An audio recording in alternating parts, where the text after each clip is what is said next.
2019년이 시작된 지가 엊그제 같은데 이제 벌써 10개월이 지나고 2개월이 남게 되었습니다. 아마 이 2개월도 금방 지나갈 것입니다. 그러면서 불현듯 우리 앞에 2020년이 다가오게 될 것입니다. 저는 목회자가 된 후로는 해가 바뀔 때마다 늘 고민이 있습니다. 목회자인 저 자신이 여러분에게 신앙적으로 모든 면에 있어서 본이 되어야 될 텐데 그렇게 본이 될 만큼 신앙의 성숙이 잘 이루어져 가고 있는가 하는 것입니다.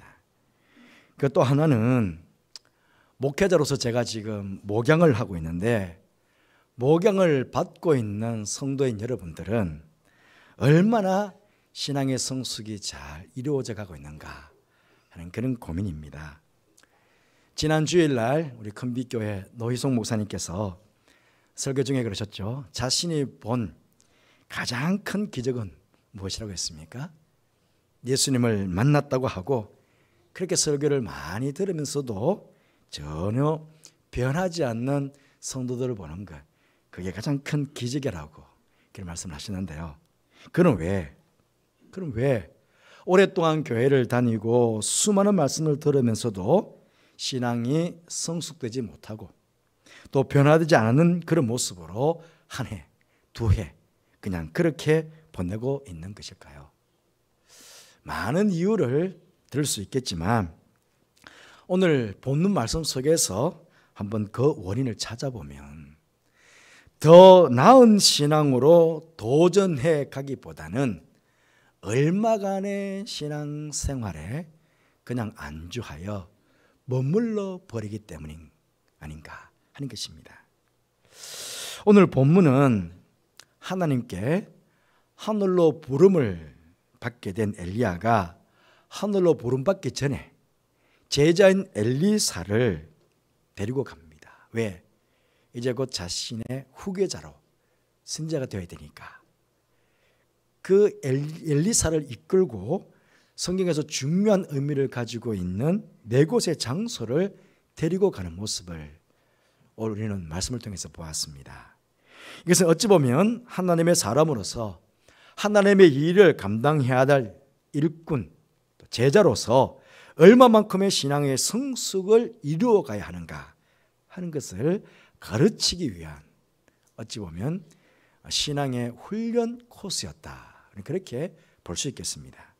엘리야는 계속해서 엘리사에게 너는 여기 머물라 그렇게 이야기를 하고 엘리사는 계속해서 내가 당신을 떠나가지 아니하겠나이다 하는 이 두 사람의 실랑이를 우리는 계속 보게 됩니다. 여러분, 정말 엘리야가 엘리사가 자신을 따라오는 것이 싫어서 그렇게 이야기했겠습니까? 만약 그랬다면 화를 내어서라도 엘리사가 따라오지 않도록 했을 것입니다. 사실 엘리야는 말리는 것이 아니라 계속해서 엘리사에게 어떤 호기심을 일으켜서 끝까지 자신을 따라오도록 그렇게 한 것입니다. 길갈에서 시작해서 베델로, 또 베델에서 여리고로, 여리고에서 요단까지 어찌 보면 이 과정들은 우리 신앙의 성숙의 과정이기도 합니다. 이 과정을 잘 통과해야 우리의 신앙은 더욱 성숙해지는 신앙이 될 것이고 놀라운 하나님의 영광을 우리는 보게 될 것입니다. 제일 처음 출발지 1절에 보면 길갈이 있습니다. 길갈이 처음 나온 것은 여호수아 5장 9절 말씀입니다. 여호와께서 여호수아에게 이르시되 내가 오늘 애굽의 수치를 너에게서 떠나게 하였다 하셨으므로 그곳 이름을 오늘까지 길갈이라 하느니라. 출애굽한 이스라엘 백성들이 광야 40년을 다 지난 이후에 요단강을 건넜습니다. 요단강을 건널 때 여호수아가 요단강 안에 있는 각 지파별로 하나씩 돌을 취해서 가지고 나오라고 그랬습니다. 그래서 그 12개의 돌로 기념비를 세웠는데 그 기념비가 있는 곳이 바로 길갈입니다. 이 길갈의 의미는 말씀해 보신 대로 애굽의 수치가 떠나갔다, 굴러갔다 하는 그런 의미입니다. 이 길갈은 우리들의 신앙생활의 과정으로 치면은 처음 하나님의 자녀가 되고 세례를 받은 과정이다, 그렇게 볼 수 있겠습니다.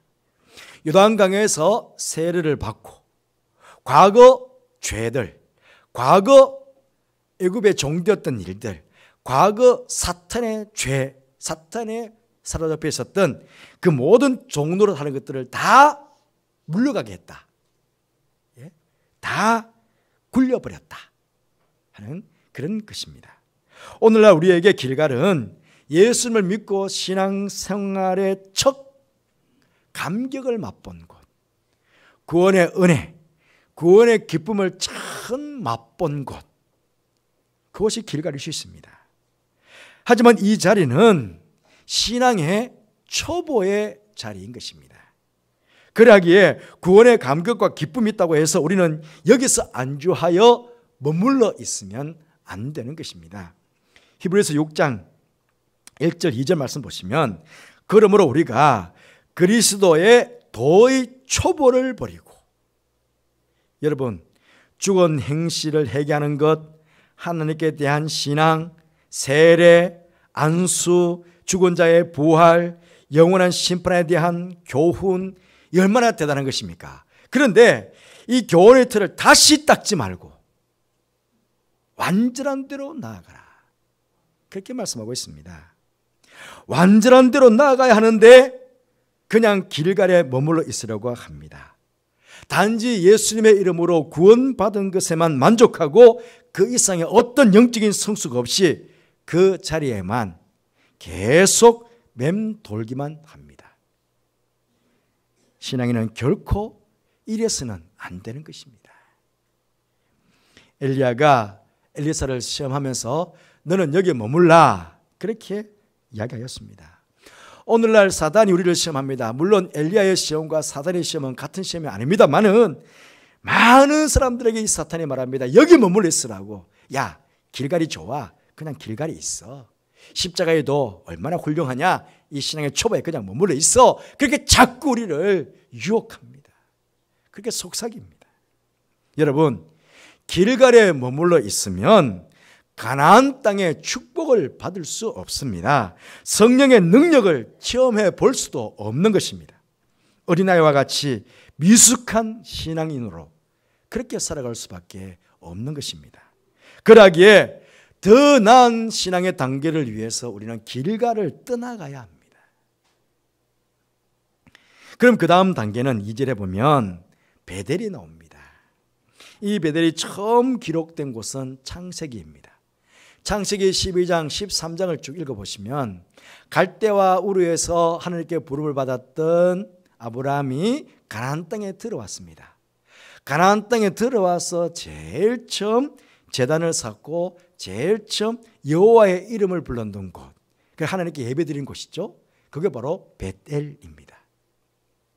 그리고 두 번째로 기록된 곳은 야곱이 아버지의 낯을 피해서 하라르로 도망을 갑니다. 여러분 아시는 대로 도망을 가다가 광야 한 곳에 유숙을 하게 되는데 돌을 가져다가 베개로 삼고 잠을 잡니다.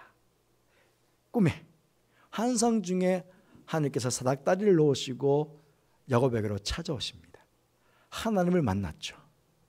그리고 그곳에서 네가 어디로 가든지 내가 너와 함께 하겠다는 하나님의 약속의 말씀을 받게 됩니다. 그런 꿈이 깨고 아침이 되었습니다.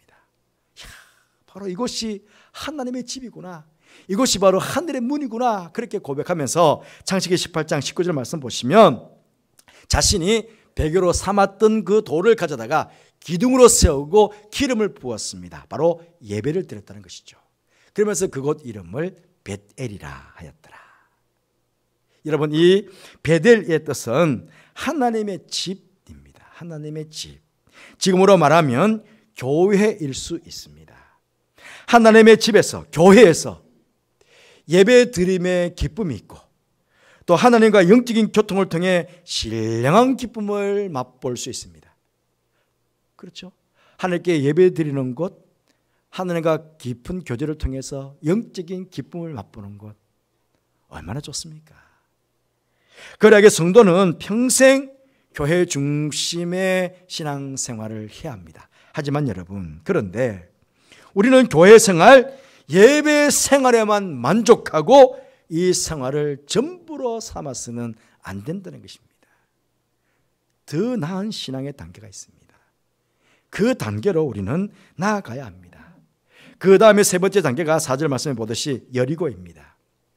여러분, 여리고 그러면 제일 먼저 무엇이 떠오릅니까? 하나님의 말씀에 순종해서 이스라엘 백성들 여리고성이 무너져 내린 사건, 그게 아마 많이 떠오를 것입니다. 이 성을 무너뜨리는 하나님의 방법이 무엇입니까? 제사장이 앞서가고 법궤를 메고 앞서가고 백성들이 따라가면서 하루에 여리고성 한 바퀴를 도는 것입니다. 말도 없이 조용히 6일 동안 말 한마디 없이 그냥 6바퀴를 돌았습니다. 6일 동안. 그리고 마지막 7일째는 7바퀴를 도는 것입니다. 그리고 마지막 소환에 큰 소리를 지르는 것입니다. 합리적이고 경험적인 생각을 가진 사람이라면 한마디로 이 방법은 미친 짓이다 그럴 거예요. 아니, 칼이나 창을 두고 나가서 싸워야 되지, 그냥 말도 없이 한 바퀴 돈다고 저 성이 무너지냐고. 이건 도무지 따를 수 없는 방법이라고 그럴 수 있었습니다. 하지만 이스라엘 백성들은 그대로 하나님의 말씀에 순종했고 그들 앞에서 여리고 성이 무너져 내리는 그 큰 역사를 그들은 경험하게 된 것입니다. 여러분, 내 생각, 내 경험, 내 판단, 내 능력 다 내려놓고 오직 하나님의 말씀에 순종하는 신앙의 단계까지 나아가야 합니다. 그리고 여러분, 여리고가 이제 우리가 싸움으로 쟁취해야 될 약속의 땅이 기다리고 있음을 가르쳐주는 첫 관문입니다. 이제 전쟁의 시작을 알립니다. 여리고성이. 지금까지는 싸움이 없었습니다. 그런데 이제 여리고성을 무너뜨리면서 이제 영적인 전쟁이 시작이 된 것입니다. 우리 눈에 보이지 않는 악한 영과의 싸움이 있습니다. 하나님을 대적하는 세상과의 싸움을 우리는 해야 합니다. 그것도 내 힘으로 내 능력으로 하는 것이 아니라 내가 가진 것으로 하는 것이 아니라 하나님께서 나에게 입혀주시는 전신갑주를 입고 그렇게 영적인 전쟁터로 나아가야 하는 것입니다. 천국은 침노를 당하나니 침노한 자가 빼앗는다고 그랬거든요. 그렇게 전쟁을 통해서 천국 것을, 가난을 내가 빼앗아야 되는 거예요. 뿐만 아닙니다. 신약시대에 예루살렘에서 여리고성으로 내려가다가 강도 만난 사람 아시잖아요. 예루살렘은 800m 넘은 고지에 있습니다. 여리고성은 지중해 해수면보다 더 낮습니다. 그러니 이게 높이가 1000m가 넘습니다. 그러니 예루살렘에서 여리고로 내려오는 동안에, 여리고에서 예루살렘 올라가는 동안에 늘 노상 강도를 만나게 되는 것입니다. 이것은 다른 말로 표현하면 신앙의 여정 속에는 당면하는 그런 고난들, 고통들, 핍박들이 있다는 것입니다. 여리고에서 예루살렘까지 올라가는 그 길, 우리의 신앙의 여정 가운데는 이런 고난과 핍박과 고통의 길이 있다는 것입니다. 이걸 다른 말로 하면 연단의 길입니다. 우리의 신앙의 여정은 만사 형통한 것이 아닙니다. 하나님께서 우리의 신앙을 더욱 성숙시키기 위하여 연단의 과정, 훈련의 과정을 마련해 놓고 계신다는 것입니다. 전신갑주로 무장하고 기도와 말씀으로 이 연단의 과정을 우리는 잘 이겨나가야 합니다. 그럴 때에 이 과정을 통과하면서 우리의 신앙은 더욱 견고하게 되고 그렇게 신앙이 더욱 성숙되어 가는, 우리는 그런 신앙을 경험하게 되는 것입니다. 그러면서 마지막 단계로 넘어가는데 6절에 보시는 요단강입니다. 이 요단강의 영적인 의미는 육신의 죽음으로 통과하는 강이 요단강입니다. 그래서 내가 장례식 때 많이 부르잖아요. 내 친구가 요단강을 건너가고 있다라는 찬양도 있고 며칠 후 요단강 건너가서 만나자 하는 그런 찬양 노래가 부르지 않습니까? 여러분, 이렇듯 육신의 죽음 후에 천국으로 가는 길목에서 만나는 강이 요단강입니다만은 이 요단강의 의미를 더보면 이 요단강을 걷는다 하는 것은 우리의 옛사람의 죽음을 의미합니다.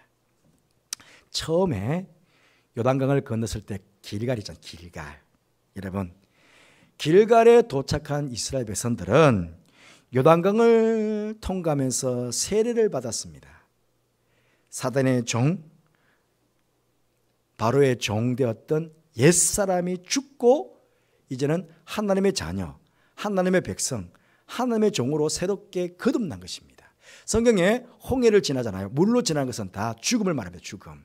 홍해를 지나서 죽었습니다. 과거 애굽의 종 되었던 사람들은 다 죽고 홍해에서 죽고 새로운 하나님의 백성으로 나왔습니다. 그런데 이 하나님의 백성들이 시내 광야에서 40년 동안 다 죽었습니다. 그리고 여기서 새롭게 태어난 사람들, 새롭게 태어난 사람들은 죽는 홍해를 죽어 나오는 그런 세례를 경험하지 않았습니다. 그래서 하나님께서 기어이 그냥 시내 광야에서 가나안 땅으로 들어가면 되는데 기어이 하나님께서는 요단강 쪽으로 인도하셔가지고 요단강을 건너가셨습니다. 왜? 광야에서 새롭게 태어난 사람들은 세례를 경험하지 못했거든요. 그래서 다시금 옛사람이 죽고 하나님의 백성으로 하나님의 군대로 거듭나는 세례를 요단강에서 준 것입니다. 그런 영적인 의미가 있는데요. 근데 중요한 것은요, 이것은 믿음의 시작입니다. 이제 옛사람은 죽고 새사람으로 하나님의 자녀로 하나님의 백성으로 거듭났으니까 이제 믿음이 출발하는 것입니다. 이 출발 단계에 있는 사람들은 이미 옛사람이 죽었음에도 불구하고 그 본성은 여전히 옛사람의 본성을 가지고 있는 거예요. 여전히 그리스도도의 초보의 단계에 머물러 있어서 성숙되지 못한 신앙의 사람으로 옛날 내 생각대로, 옛날 내 경험대로 내 자아 중심을 해서 그렇게 살아갔던 삶이 길갈의 삶입니다. 하지만 길갈을 지나고 베델을 지나고 여리고를 지나서 다시금 요단강을 건너는 이 과정은 온전한 자기 부인, 자기 죽음을 의미합니다. 예수님께서 마태복음 16장 24절 말씀에 예수께서 제자들에게 이르시되 누구든지 나를 따라오려거든 자기를 부인하고 자기 십자가를 지고 나를 따를 것이니라. 자기 부인, 자기 십자가, 자기는 죽어야 되는 거 십자가에서. 그렇게 나를 따르라는 것입니다.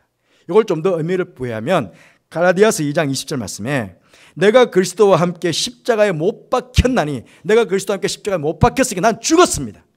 나는 죽고 그런 적 이제는 내가 사는 것이 아니요 오직 내 안에 그리스도께서 사시는 것이라.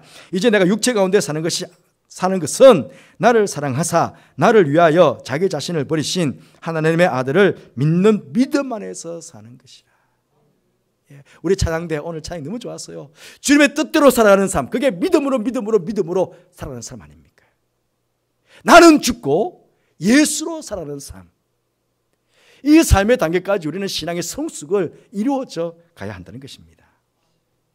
엘리야와 엘리사가 요단강을 건넌 후회가 어떻게 되었습니까? 오늘 보지 너무 길어서 제가 줄였습니다만은 9절 말씀 보시면 건너매 엘리야가 엘리사에게 이르되 나를 내게서 데려감을 당하기 전에 내가 내게 어떻게 할지를 구하라. 엘리사가 이르되 당신의 성령이 하시는 역사가 갑절이나 내게 있게 하소서 하는지라. 여러분, 우리가 이 말을 자칫 오해하면 아니 제자가 교만스럽게 선생님보다 더 능력 있는 사람이 되게 하겠다고 그렇게 오해할 수 있습니다. 그건 아닙니다. 이 갑절이라는 단어가 사용된 배경을 보면 옛날 이스라엘에는 아버지 밑에 자녀들이 많잖아요. 아버지 밑에 자녀들이 많은데 장자에게는 자식들보다 2배의 유산을 더 주었습니다. 2배. 그러니 지금 여러분 엘리사 혼자만 제자 아닙니다. 많은 제자들이 지금 계속 따라오잖아요. 지금 계속 같이 따라와요. 읽지 않았지만 밑에 보면 선지자 50명의 선지자들, 제자들이 따라왔다고 그랬어요. 그 많은 제자 중에 주님, 선생님, 제가 장자가 될래요. 제가 첫째가 돼가지고 선지자의 그 사역을 제가 계승할게요 하는 그런 의미예요. 제가 후계자가 되겠다는 것입니다. 여러분, 엘리사는 엘리야가 얼마나 힘든 인생을 살아왔는지를 지켜보았습니다. 선지자로서 그 영적인 전쟁에서 얼마나 큰 힘 가운데 바알과 싸워야 되고 아시라 선지자와 싸워야 되고 왕과도 싸워야 되고 그 싸움의 현장에 때로는 죽음의 위기를 느끼는 것을 다 지켜보았거든요.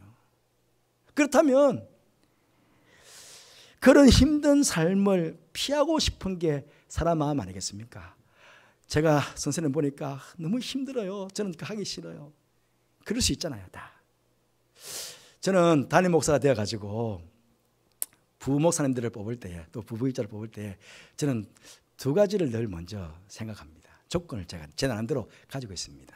하나는 장로님의 자녀들을 먼저 봅니다. 왜냐하면 장로님들은 집에 가면 늘 교회 걱정, 이제 주일 예배 마치고 집에 가시면 늘 교회 걱정, 성도 걱정, 또 교역자 걱정 그러죠. 그렇게 뭐 주일 한 번 혹은 주중에는 그렇지 않은데도 불구하고 그렇게 늘 교회를 걱정하시는데 그럼 평생 교회를 걱정해야 될 목사는 그럼 하고 싶지 않잖아요. 그런데 목사가 되겠다. 그러면 아마 장로의 아버지나 장로가 아버지면 엄마가 근사해요. 그분들은 틀림없이 먼저 반대할 거예요. 얘야 왜 그렇게 힘든 길을 가려고 그러냐. 반대할 거예요. 하지만 그럼에도 불구하고 목사가 된다는 것은 결국은 사명이 있다는 거거든요. 그러면 이제 그 힘든 길을 가야 되니까 아버지와 장로 아버지와 어머니 권사님 평생 이제 기도할 거예요. 그리고는 평생 교회 안에서 살아왔으니까 그분들도 얘야 목사는 이렇게 해야 된다 저렇게 해야 된다. 목사로서 바르게 살아가도록 늘 권면하고 도와줄 거거든요. 그 뒤에서 기도의 후원자예요. 여러분 내일 좀 언제 한번 말씀드렸지만 저 대구 효목종회가 제 모교입니다. 내일 월요일 80 되신 우리 어르신 할머니들이 권사님들이 내일 기도회를 가져요. 매주마다 월요일마다 그곳에서 효목종합교회를 떠나간 목회자들 위해서 기도하고 계세요. 그 기도 후원자들이 많아요. 장로님 권사님 아들들은 기도 후원자가 많아. 물론 교인들도 다 기도하지만 그래서 저는 장로님 아들을 우선합니다. 그리고 하나는 작은 교회 목사님 아들. 작은 교회 목사님이 되시면 얼마나 힘들잖아요. 어릴 때부터 아버지가 그렇게 힘들게 목회하는 거 다 봤는데도 불구하고 자신이 목회하자겠다? 사명 없이는 안 되잖아요. 그래서 저는 목사님 아들, 장로님 아들 먼저 봅니다. 그래서 그분들의 사명이 우선되니까 그렇게 저는 먼저 예수를 보면서 그분들을 먼저 저는 마음에 두고 그렇게 뽑게 되는 것입니다. 우리 가경결 목사님이 장로님 아들, 우리 신영 목사님이 목사님 아들이세요. 예. 어쨌든 얼마나 대결합니까? 선생님께서 그렇게 힘든 과정을 다 지난 걸 내가 봤는데도 불구하고 제가 선생님의 대를 이어서 제가 그렇게 선지자 역할을 하겠습니다. 그런데 저는 선생님보다 더 부족하고 선생님보다 더 못났고 선생님보다 더 무능력하니까 선생님께서 임하셨던 그 성령의 갑절이 제게 필요합니다. 그렇게 기도한 것입니다. 그래서 엘리야는 엘리사에게 가장 아름다운 그의 영광스러운 마지막을 보여주게 됩니다. 죽음을 보지 않고 하늘로 승천하는 참으로 놀라운 광경을 엘리사로 하여금 보게 한 것입니다. 그때부터 엘리사는 엘리야보다 성령의 역사심이 즉 성령의 능력을 갑절로 받게 됩니다. 여러분 성경을 읽어보시면 실제적으로요 엘리야 선지자는 기적을 7번 행했어요. 그런데 엘리사는 몇 번요? 14번 꼭 갑절로 성령의 능력을 힘입어서 기적을 행합니다. 스승인 엘리야가 머물라고 했으니 만약에 엘리사가 머물렀다고 해서 잘못됐다고 말할 수는 없는 것 아니겠습니까? 만약에 길갈에서 엘리야가 머물러라 해서 머물렀다면 어떻게 됐을까요? 그러면 엘리사는 베델에서 교회에서 하나님께 예배를 드림으로 하나님을 만남으로 누리게 되는 그 기쁨은 맛보지 못했을 것입니다. 여리고에서 말씀의 순종에서 나타나는 그런 역사들, 영적인 싸움을 통해서 거두는 성의 기쁨, 그런 것들은 맛보지도 경험해보지도 못했을 것입니다. 요단강을 건넌 후에 엘리야가 성취하는 그런 영광스럽고 신비한 그런 기적들을 경험하지도 못했을 것이고 성령의 능력이 갑절로 임하는 그 능력 또한 그는 경험해보지 못했을 것입니다. 나아가 선지자로서의 사명도 그는 감당하지 못했을 것입니다. 오늘 예배를 드리시는 여러분, 길갈, 베델, 여리고, 요단강 이 네 신앙의 단계 중에 여러분은 어느 단계쯤이라고 생각하십니까? 우리 모두는 중간에 머무를 수가 없습니다.